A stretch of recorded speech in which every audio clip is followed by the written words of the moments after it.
Hello friends, मैं हूं सन्मय प्रकाश और आपका स्वागत है यूट्यूब चैनल सरकारी जॉब न्यूज़ में। और ऐप का नाम है शार्प लर्निंग, जहां पर कई सारे कोर्सेज चल रहे हैं। तो ये है सेकेंड वीक सितंबर 2024 का करंट अफेयर्स यानी वीकली करंट अफेयर्स। तो शुरू करते हैं। और आपको पता होगा कि वीकली करंट अफेयर्स में हम लोग टॉपिक वाइज कंटेंट देते हैं। सबसे पहले राजनीति, केंद्र राज्यों के फैसले, इन सब से रिलेटेड क्वेश्चन लेते हैं। और पहला क्वेश्चन होगा, अंडमान और निकोबार द्वीप समूह की राजधानी पोर्ट ब्लेयर का नया नाम क्या है जिसका ऐलान केंद्र सरकार ने किया? आंसर होगा श्री विजयपुरम। क्या है? श्री विजयपुरम। ठीक है, क्यों बदला गया नाम? तो गृह मंत्री अमित शाह का कहना है कि देश को गुलामी के सभी प्रतीकों से मुक्ति दिलाने के लिए गृह मंत्रालय ने पोर्ट ब्लेयर का नाम श्री विजयपुरम करने का फैसला किया है। ठीक है, ये है यहाँ पर इसी में इस जगह पर जो है ना पोर्ट ब्लेयर है यहाँ पर, और उसका नाम बदल दिया गया है। देखिए, चोल साम्राज्य में इस द्वीप ने नौसैनिक अड्डे की भूमिका निभाई थी। नेताजी सुभाष चंद्र बोस ने भी पहला तिरंगा यहीं फहराया था। सेलुलर जेल में विनायक दामोदर सावरकर और अन्य स्वतंत्रता सेनानी वो सब कैद थे। ठीक है, और इस द्वीप के कई सारे द्वीप समूह के कई सारे द्वीपों का नाम पहले भी बदला जा चुका है। 2023 में नेताजी सुभाष चंद्र बोस की 126वीं बर्थ एनिवर्सरी पर अंडमान निकोबार आइलैंड्स के 21 द्वीपों का नाम परमवीर चक्र विजेताओं के नाम पर करने का फैसला लिया गया था। उससे पहले 28 दिसंबर 2018 को भी अंडमान निकोबार के हैवलॉक द्वीप, नील द्वीप और रॉस द्वीप का नाम बदल दिया गया था। हैवलॉक द्वीप का नाम स्वराज द्वीप किया गया था, नील द्वीप का नाम शहीद द्वीप कर दिया गया था, और रॉस द्वीप का नाम नेताजी सुभाष चंद्र बोस द्वीप कर दिया गया था। ठीक है, तो ये सब नाम यहाँ पर हमने दे दिया है, आप ये देख सकते हैं। ठीक है, तो एक इम्पॉर्टेंट बात है जो कि चेंज हुआ है। तो अंडमान निकोबार द्वीप समूह की राजधानी का नाम क्या है अब? तो श्री विजयपुरम। पुराना नाम क्या था? Port Blair. और वहाँ पर लेफ्टिनेंट गवर्नर है। कौन है वो? एडमिरल देवेंद्र कुमार जोशी, यानी DK जोशी। ठीक है, कुछ इंपॉर्टेंट चीज़ें भी यहाँ लिखी हुई जो PDF में मैंने दे दिया है। चलिए आगे बढ़ते हैं। उससे पहले बताऊं कि PDF अवेलेबल है इसका वीकली करंट अफेयर्स का, वो आपको मिल जाएगा। जिन लोगों ने शार्प लर्निंग ऐप पर मेंबरशिप लिया हुआ है, मेंबरशिप दो तरह की का है, एक ISPCS मेंबरशिप है और दूसरा है बेसिक मेंबरशिप, जिसमें railway, police, teacher, state SSC इन सब के तमाम एग्जामिनेशन कवर होते हैं। तो देख सकते हैं इस वीडियो के डिस्क्रिप्शन में 1 साल तक करंट अफेयर्स का कंटेंट आपको मिलता है, पूरी तैयारी कराई जाती है। ठीक है, और एक इंपॉर्टेंट बात, 71वीं BPSC का GS फाउंडेशन बैच शुरू हो चुका है। प्री और मेंस दोनों के लिए पूरी तैयारी करवाई जाएगी GS की। ठीक है, 1 अक्टूबर से क्लासेस शुरू हो रहे हैं, ज्वाइन कर सकते हैं। फीस जो है ना वो जल्दी ही इंक्रीज हो जाएगा, तो रजिस्ट्रेशन करा लें जल्दी। और अभी 17 का यानी 70वीं BPSC का नोटिफिकेशन आया है, तो जो लोग सिर्फ उसी को तैयारी कर रहे हैं वो ना भरें। 71वीं डिटेल में पढ़ना चाहते हैं, पूरी तैयारी निकाल लेना चाहते हैं BPSC, उनके लिए ये बैच है 71वीं BPSC के लिए। तो ऐप है, उसका नाम है शार्प लर्निंग, वहाँ से आप ये परचेज कर सकते हैं। और काफ़ी इंपॉर्टेंट चीज़ें हैं, काफ़ी चीज़ बताई गई है। मेंस टेस्ट भी लिया जाएगा, PT टेस्ट भी लिया जाएगा, क्लासेस होंगी, कब डिटेल में। चलिए आगे बढ़ते हैं। और हाँ, इस वीडियो के डिस्क्रिप्शन में ऐप का लिंक है, शार्प लर्निंग ऐप का, आप ज्वाइन कर सकते हो। अब आर्थिक यानी इकोनॉमिक एक्टिविटीज से रिलेटेड क्वेश्चन लेंगे। और इस वीक का करंट अफेयर्स काफ़ी महत्वपूर्ण है आगे, क्योंकि कई सारे क्वेश्चन जरूरी हैं। क्वेश्चन होगा, अगस्त 2024 में देश में खुदरा महंगाई दर बढ़कर कितनी होगी? इन्फ्लेशन। आंसर होगा 3.65%। ठीक है, खुदरा महंगाई दर। अगस्त की बात क्यों कर रहा हूँ सेकेंड वीक सितंबर के करंट अफेयर्स में? क्योंकि अगस्त का डेटा सितंबर सेकेंड वीक में आया है। तो खुदरा महंगाई दर किसने जारी किया है? तो NSO ने जारी किया है, नेशनल स्टैटिस्टिकल ऑफिस। ये राष्ट्रीय सांख्यिकी कार्यालय हिंदी में कहते हैं इसको। Ministry of Statistics and Programme Implementation, उसके अंतर्गत ये आता है। और कैसे तय होता है? तो कंज्यूमर प्राइस इंडेक्स के जरिए तय होता है। इसमें खाद्य सामग्री, फल, कपड़े, जूते, घर, ईंधन, बिजली और अन्य चीज़ों की गणना की जाती है। ठीक है, और इसको कंट्रोल कैसे करता है? महंगाई को कंट्रोल करने का टूल है RBI के पास, वो रेपो रेट को घटाता और बढ़ाता रहता है इसी के जरिए। ठीक है, चलिए आगे बढ़ते हैं और अब डिफेंस से रिलेटेड क्वेश्चन लेते हैं। भारत के सबसे हल्के स्वदेशी टैंक का नाम बताएं जिसका सफल फील्ड फायरिंग ऑटोमोटिव परीक्षण सितंबर 2024 में DRDO ने किया। आंसर होगा जोरावर। क्या है नाम? जोरावर। तो डीआरडीओ ने 13 सितंबर को भारत के सबसे हल्के टैंक जोरावर का प्रारंभिक ये ट्रायल कर लिया है और ऊंचाई वाले क्षेत्र में ये बहुत ही उपयोगी है। जोरावर नाम क्यों है? क्योंकि जोरावर नाम एक प्रसिद्ध योद्धा जोरावर सिंह के नाम पर रखा गया, जो कि सैन्य जनरल थे और वो जम्मू कश्मीर के राजा गुलाब सिंह के अधीन उन्होंने काम किया हुआ था। ठीक है, तो डीआरडीओ ने ये काम किया है। डीआरडीओ के चीफ कौन है? Doctor Sameer V Kamat.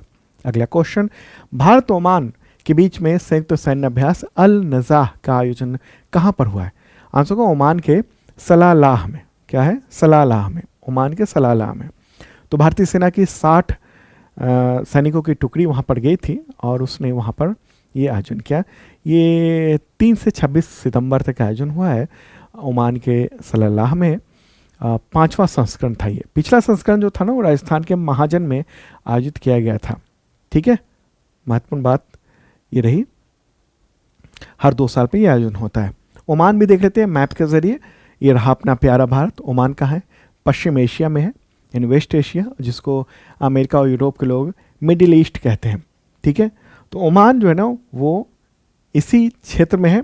ये वाला हिस्सा जो रेड कलर में यहाँ पर दिख रहा है ना, ये है ओमान और इसकी राजधानी मस्कट। यहाँ पर सुल्तान होते हैं चीफ, सुल्तान का नाम है हैथम बिन तारिक।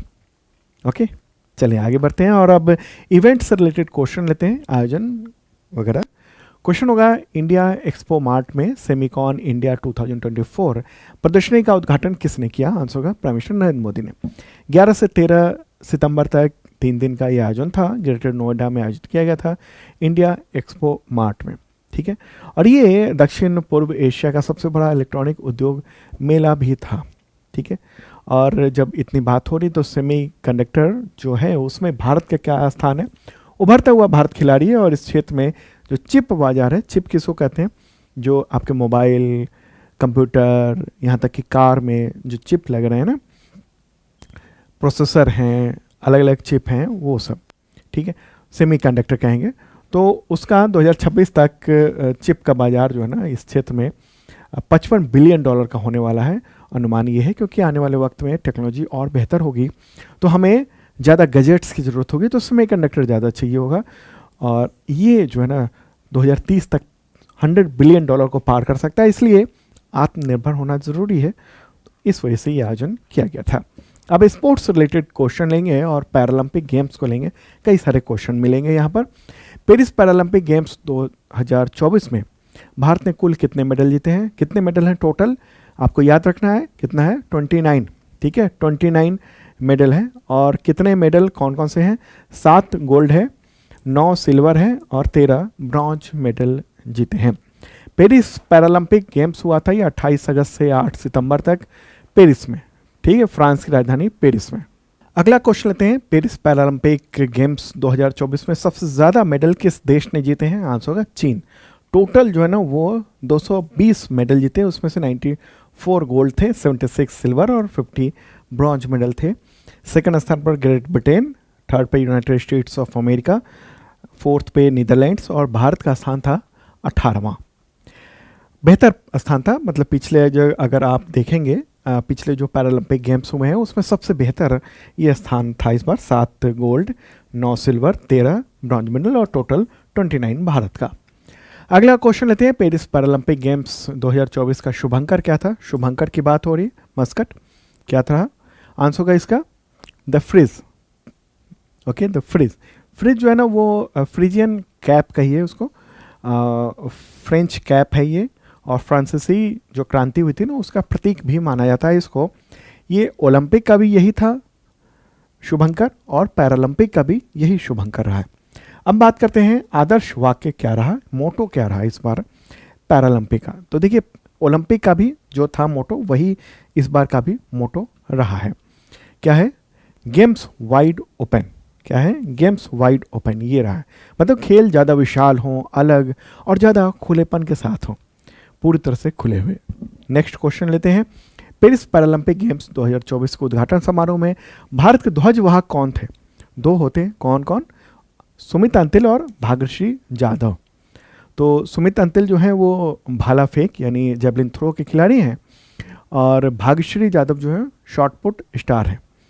तो शानदार इन्होंने ये परफॉर्मेंस किया इस बार। ठीक है, अगला क्वेश्चन कि समापन समारोह में ध्वजवाहक कौन रहे पैरालंपिक गेम्स में? तो आंसर होगा हरविंदर सिंह और प्रीतिपाल। ठीक है, हरविंदर सिंह और प्रीतिपाल। तो ये इंपॉर्टेंट बात रही। ठीक है, हरविंदर सिंह तीरंदाजी खेलते हैं, यानी आर्ची के शानदार प्लेयर हैं, और प्रीतिपाल जो हैं वो ये महिलाओं की T50 100 और 200 मीटर इवेंट में, मतलब दौड़ में है। ओके, तो ये है।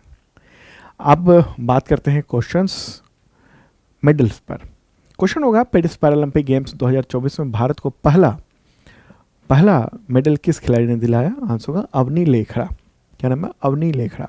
पहला मेडल दिलाया उन्होंने women's 10 metre air rifle shooting SH1 category में। ओके, तो गोल्ड मेडल इन्होंने पहला दिलाया। ठीक है, आगे बढ़ते हैं और अब अगला क्वेश्चन लेते हैं। नेक्स्ट क्वेश्चन लेंगे हम लोग। अगला क्वेश्चन ये रहा, पेरिस पैरालंपिक गेम्स 2024 में अवनी लेखरा ने 10 metre air rifle shooting SH1 category में कौन सा मेडल जीता? बता चुका हूँ मैं, आंसर होगा गोल्ड मेडल जीता है। जयपुर की रहने वाली हैं ये। ठीक है, सबकी अपनी अपनी एक कहानी है, इनकी भी अपनी एक शानदार कहानी है, मतलब शानदार का बहुत दर्द भरी कहानी है, लेकिन जो उसके बाद जो इन्होंने काम किया ना, वो एक शानदार बात थी। शुरुआत में बिल्कुल ठीक थी। 2012 में क्या हुआ था कि एक एक्सीडेंट हुआ, रीढ़ की हड्डी में चोट लगे, फिर खड़े होकर मतलब खुद अपने पैरों पर चलने में असमर्थ थी। तब से वो व्हीलचेयर पर ही है। एक्सीडेंट के बाद बहुत डिप्रेशन में रही, लेकिन फिर उन्होंने जो अपना आत्मविश्वास पाया तो अब भारत का नाम रोशन कर दिया। क्वेश्चन होगा अगला, पेरिस पैरालंपिक गेम्स 2024 में तीरंदाजी में भारत को पहला गोल्ड मेडल किसने दिलाया? आंसर होगा हरविंदर सिंह ने। ये तीरंदाजी की बात हो रही है, तो ये पहला पैरालंपिक गोल्ड मेडल है। ये हरियाणा के रहने वाले हैं। अगला क्वेश्चन, पेरिस पैरालंपिक गेम्स 2024 में पुरुषों के एकल SL3 बैडमिंटन इवेंट में नीतीश कुमार ने कौन सा मेडल जीता? आंसर होगा गोल्ड मेडल उन्होंने जीता है, नीतीश कुमार ने। ठीक है, ये आप देख रहे हैं SL1 SH3, इसे ये SL3 है, क्या है? तो अलग अलग जो विकलांगता है ना, यानी डिसेबिलिटी है, अब उसको जो नया शब्द है हिंदी में विकलांगता नहीं कहते के, अब दिव्यांगता कहते हैं। तो वो अलग अलग कैटेगरी है जो है, उसके लिए अलग अलग ये नाम रखा गया है। ठीक है, नीतीश कुमार हरियाणा के चरखी के मूलतः रहने वाले हैं वो। अगला क्वेश्चन लेते हैं, पेरिस पैरालंपिक 2024 में पुरुषों के जेवलिन थ्रो F64 कैटेगरी में सुमित अंतिल ने कौन सा मेडल जीता? आंसर क्या होगा? सुमित अंतिल ने गोल्ड मेडल जीत लिया है। ठीक है, गोल्ड मेडल जीता है, हरियाणा के सोनीपत के रहने वाले हैं वो मूलतः। नेक्स्ट क्वेश्चन लेते हैं, पेरिस पैरालंपिक गेम्स 2024 में पुरुषों के क्लब थ्रो F51 फाइनल में धर्मवीर ने कौन सा मेडल जीता है? आंसर का गोल्ड मेडल जीता है। ठीक है, उन्होंने शानदार थ्रो किया है। ठीक है, अगला क्वेश्चन लेते हैं। Next question, Paris Paralympic games 2024 में पुरुषों की ऊंची कूद T64 इवेंट में प्रवीण कुमार ने कौन सा मेडल जीता? Answer gold medal. ठीक, गोल्ड मेडल, उत्तर प्रदेश नोएडा के रहने वाले हैं वो। अगला क्वेश्चन, पेरिस पैरालंपिक गेम्स 2024 में पुरुषों के जेवलिन थ्रो मतलब भाला फेंक, उसमें F41 कैटेगरी में नवदीप सिंह ने कौन सा मेडल जीता? आंसर का गोल्ड मेडल उन्होंने जीता है। ठीक है, भाला फेंका शानदार ढंग से। आगे बढ़ते हैं, अगला क्वेश्चन लेते हैं, पेरिस पैरालंपिक 2024 में महिलाओं की T35 कैटेगरी में 100 और 200 मीटर इवेंट में किसने 2 ब्रॉन्ज मेडल जीता है? आप देखिए, 2 ब्रॉन्ज मेडल। आंसर होगा प्रीतिपाल। शानदार काम किया उन्होंने, प्रीतिपाल, और एक रिकॉर्ड भी बनाया है। ठीक है, अगला क्वेश्चन इससे रिलेटेड है, एक ही पैरालंपिक गेम्स में 2 मेडल जीतने वाली पहली भारतीय महिला कौन बनी है? आंसर होगा प्रीतिपाल। ठीक है, अब आप कहेंगे पहले तो बता दिया तो फिर क्यों क्वेश्चन लिया? क्योंकि क्वेश्चन इसी तरह से आते हैं, लिखे हुए पूछे जाते हैं ऐसे ही। ठीक है, तो ये प्रीतिपाल 23 साल की हैं। ओके, तो ये महत्वपूर्ण बात रही। जो गोल्ड मेडल वाले थे उन सब का नाम मैंने बता दिया। फिर से बताऊं, 7 गोल्ड मेडल, 9 सिल्वर और 13 ब्रॉन्ज मेडल भारतीय खिलाड़ियों ने जीते हैं। ओके, तो इन सब के नाम एक बार मैं बताता हूँ फिर से। गोल्ड मेडल अवनी लेखरा, नीतीश कुमार, सुमित अंतिल, हरविंदर सिंह, धर्मवीर, प्रवीण कुमार और नवदीप सिंह। ये अलग अलग कैटेगरी गोल्ड हो गया। और सिल्वर की बात करेंगे तो मनीष नरवाल शूटिंग में, निशांत कुमार एथलेटिक्स में, योगेश कथुनिया एथलेटिक्स में, थुला सिमिथी मुरुगेसन बैडमिंटन में, सुहास यथिराज जो कि IAS अधिकारी हैं वो बैडमिंटन में, शरद कुमार एथलेटिक्स में, अजित सिंह एथलेटिक्स में, सचिन खिलाड़ी एथलेटिक्स में, और प्रणम सूरमा एथलेटिक्स में। तो ये सिल्वर मेडल है। और ब्रॉन्ज ये देख रहे हैं जिसमें प्रतिपाल ने 2 मेडल जीते हैं। ठीक है, ब्रॉन्ज। ये पूरी लिस्ट आपको मैं दे रहा हूँ और आप PDF से पूरा देख लेना, काफ़ी डिटेल में मैंने वहाँ पर बताया हुआ है। चलिए आगे बढ़ते हैं और अब अवार्ड से रिलेटेड प्रश्न लेंगे। और पसंद आ रहा हो तो लाइक बटन दबा दीजिए, शेयर कर दीजिए अपने दोस्तों को। क्वेश्चन होगा, इंटरनेशनल एमी अवार्ड्स के लिए पहले भारतीय होस्ट यानी प्रस्तुतकर्ता कौन घोषित हुए? आंसर होगा वीर दास। एक्टर और कॉमेडियन है, शानदार एक्टर है। तो उन्होंने उनको इंटरनेशनल एमी अवार्ड्स के होस्ट के रूप में इनको चुना गया है। 25 नवंबर को न्यूयॉर्क शहर में ये आयोजन होना है। एमी अवार्ड्स जो होता है ना, वो कई तरीके का होता है। ये टेलीविज़न के क्षेत्र में उभरते हुए मीडिया, टेलीविज़न और उभरते हुए मीडिया के क्षेत्र में दिया जाने वाला प्रसिद्ध पुरस्कार है। ऑस्कर और गोल्डन ग्लोब के विपरीत ये फिल्मों के लिए नहीं दिए जाते, केवल टेलीविज़न पेज और न्यू मीडिया यानी जो ऐप्स हैं ना, अलग अलग OTT प्लेटफॉर्म कहिए, उसके लिए ये दिया जाता है। ठीक है, कई तरीके का होता है ये, मूलतः अलग अलग। एक तो टेलीविज़न अकादमी होता है जो प्राइम टाइम एमी अवार्ड कहते हैं उसको, जो सितंबर में ही दिया गया है। फिर एक होता है खेल, समाचार, वित्तीय, चित्र, इन सब के क्षेत्र में। और एक होता है इंटरनेशनल एकेडमी ऑफ टेलीविज़न, तो जिसके लिए इनको चुना गया है, कि इनको चुना गया है वीर दास को। ठीक है, तो वो नवंबर में होगा। अब बात कर लेते हैं प्राइम टाइम वाले की। ठीक है, उससे related question. 76th prime time Emmy awards 2024 में ड्रामा सीरीज में बेस्ट लीड एक्टर का अवार्ड किसने जीता? आंसर क्या होगा इसका? हिरोयुकी सनाडा। हिरोयुकी सनाडा, उनको टेलीविज़न सीरीज शोगुन के लिए में शानदार एक्टिंग के लिए ये अवार्ड मिला है। अगला क्वेश्चन लेते हैं, next question. 76th prime time Emmy awards 2024 में ड्रामा सीरीज में बेस्ट लीड एक्ट्रेस का अवार्ड किसने जीता? आंसर एन्ना सवाई। एन्ना सवाई इनको मिला है। और शोगुन जो एक टेलीविज़न सीरीज़ था उसके लिए, उसमें शानदार काम करने के लिए मिला है। ठीक है, और अब मैं पूरी लिस्ट दिखा देना चाहता हूँ कि जो विजेता हैं वो सब ये रहे। ठीक है, outstanding drama series shogun FX जो एक चैनल है उस पर प्रसारित हो किया जाता है, TV channel. Outstanding comedy series के लिए हैक्स को मिला है। Outstanding limited and anthology series baby reindeer. Lead actor drama जो मैंने बताया क्वेश्चन में, हिरोयुकी सनाडा शोगुन के लिए। लीड एक्ट्रेस एन्ना सवाई शोगुन के लिए। बाकी कुछ ये है। अब साइंस एंड रिसर्च से रिलेटेड क्वेश्चन। पृथ्वी के ऑर्बिट में 2.5 महीने तक एक एस्टेरॉयड आ गया जिसे मिनी मून कहा जा रहा है, तो उसका नाम क्या रखा गया? Answer 2024 PT5। ठीक है, 2024 PT5।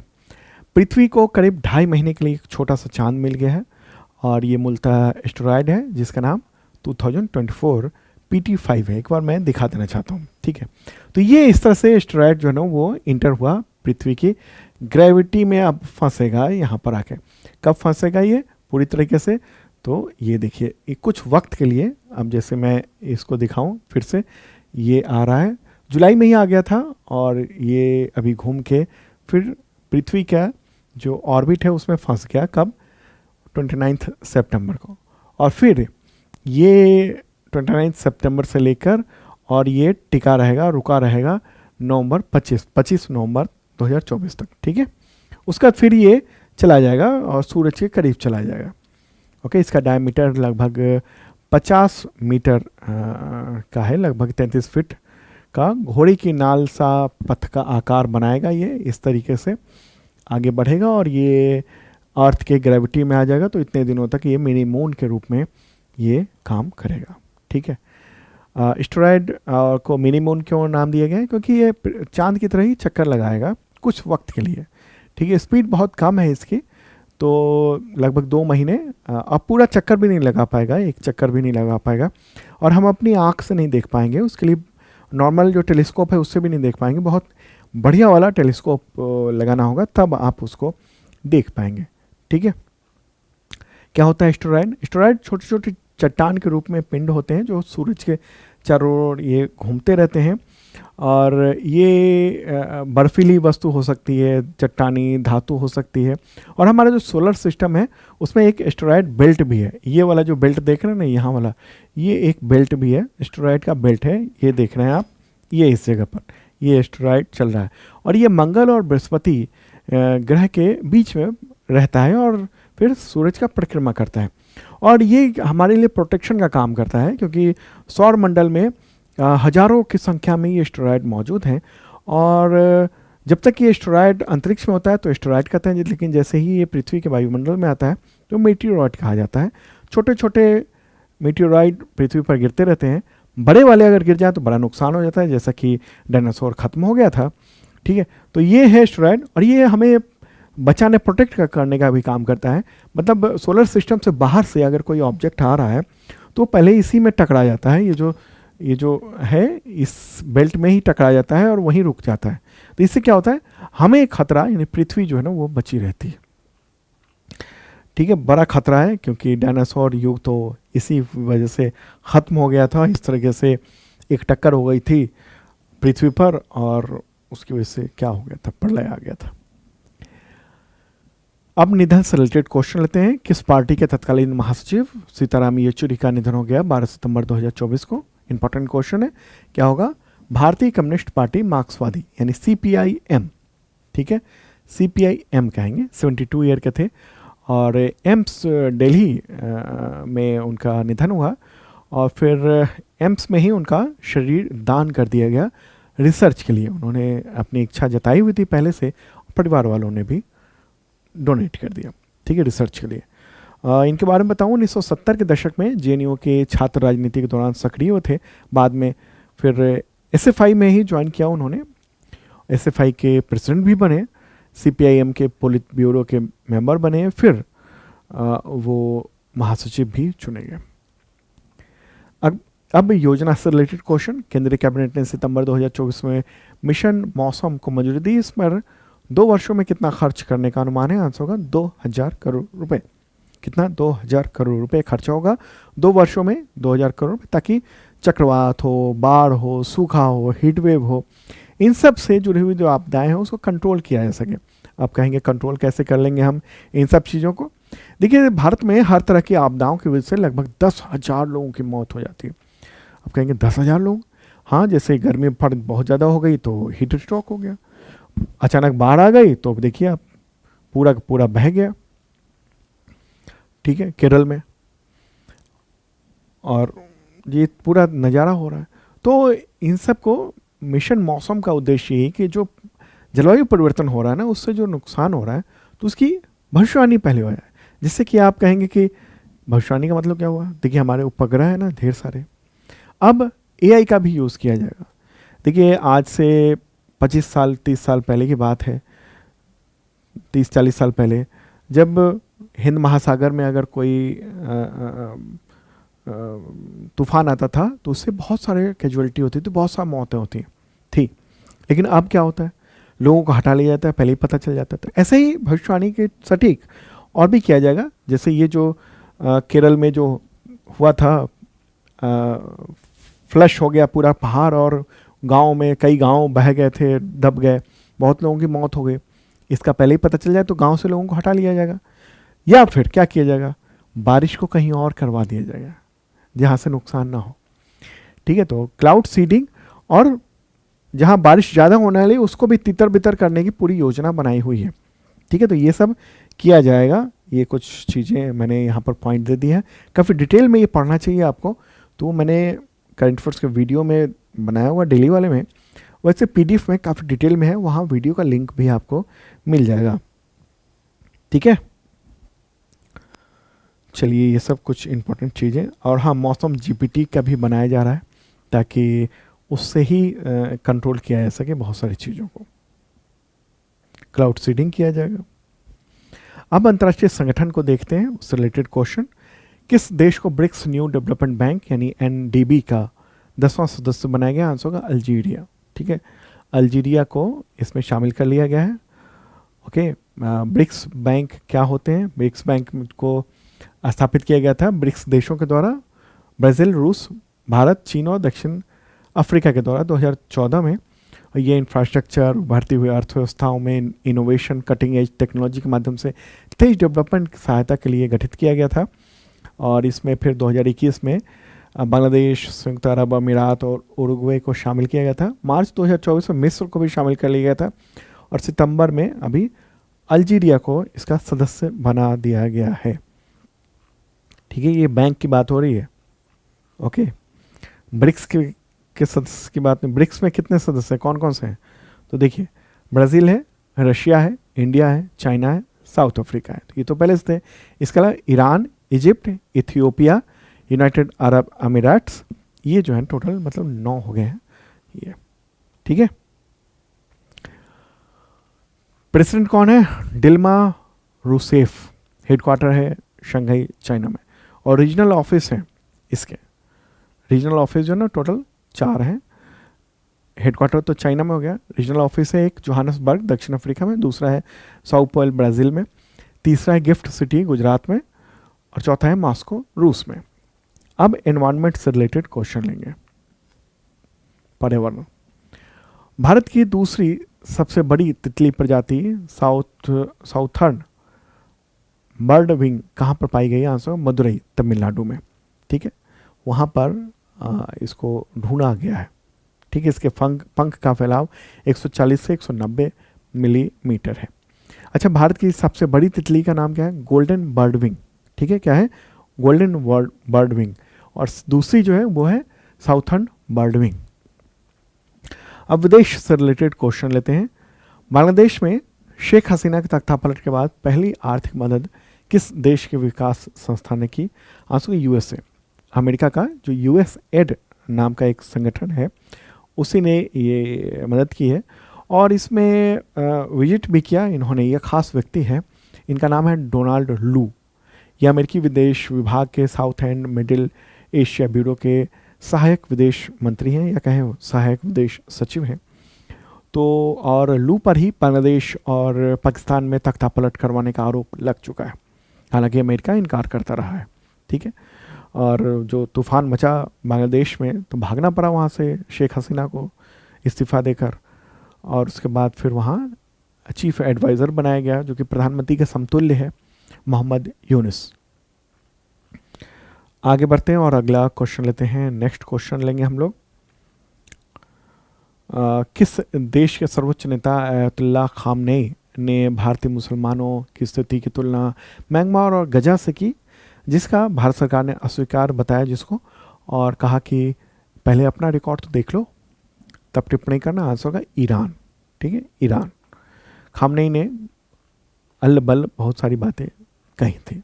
ठीक है, तो ये इम्पोर्टेंट बात है। ईरान के जो सर्वोच्च नेता होते हैं वो मेन होते हैं जिनका नाम अयतुल्ला खामनेई है। राष्ट्रपति वहाँ मसूद पज़ेश्कियान। चलें आगे बढ़ते हैं। अल्जीरिया के राष्ट्रपति के नाम बताएं जिन्हें सितंबर 2024 में दूसरी बार चुना गया। आंसर होगा अब्देल मजीद तेब्बोने। 94% वोट मिला है, मतलब वहाँ पर सेना का इनको पूरा वर्द हस्त प्राप्त था। अल्जीरिया एक बार मैप के ज़रिए भी देख लेते हैं। प्यारा भारत रहा अपना, और अल्जीरिया चलते हैं कहाँ पर?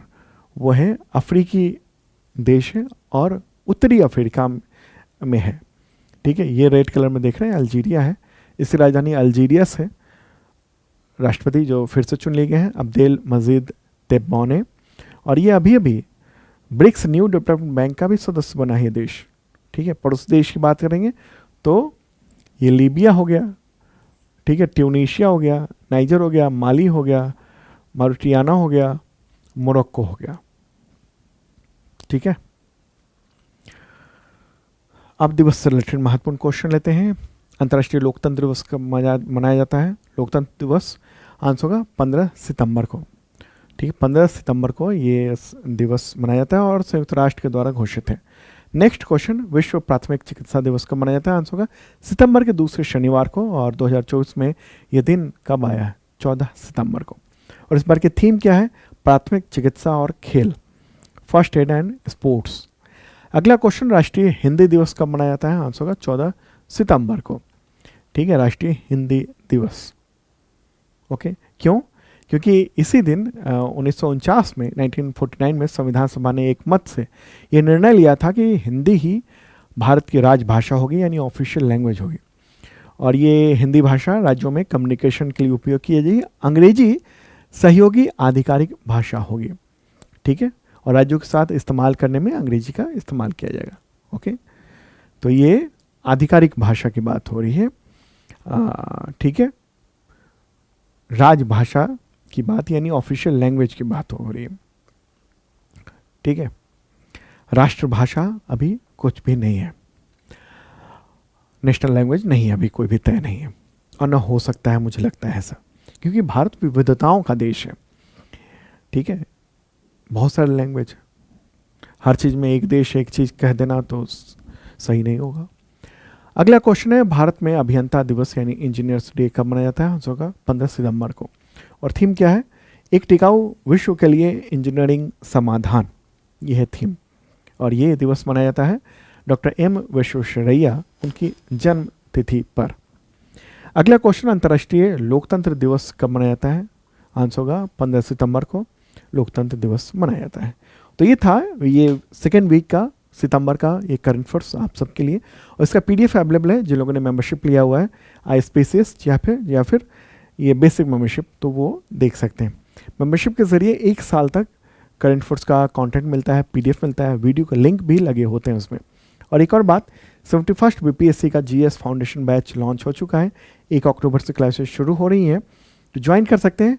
प्राइस बढ़ जाएगा, कई हज़ार बच्चे ज्वाइन कर चुके हैं, सीटें लिमिटेड हैं, ज्वाइन कर लीजिए, वरना ये क्लोज कर दिया जाएगा रजिस्ट्रेशन। ठीक है, और जो ऐप है शार्प लर्निंग, वहाँ पर ये क्लासेस होंगी।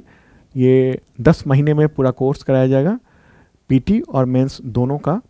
18 महीने तक वैलिडिटी इसकी रहेगी, और बहुत सारी खूबियाँ हैं, वो आप देख सकते हैं ऐप में। शार्प लर्निंग ऐप है, या आप गूगल प्ले से डाउनलोड कर सकते हैं, या इस वीडियो के डिस्क्रिप्शन में ऐप का लिंक दिया हुआ है। ओके, मिलते हैं नेक्स्ट वीडियो में, बाय।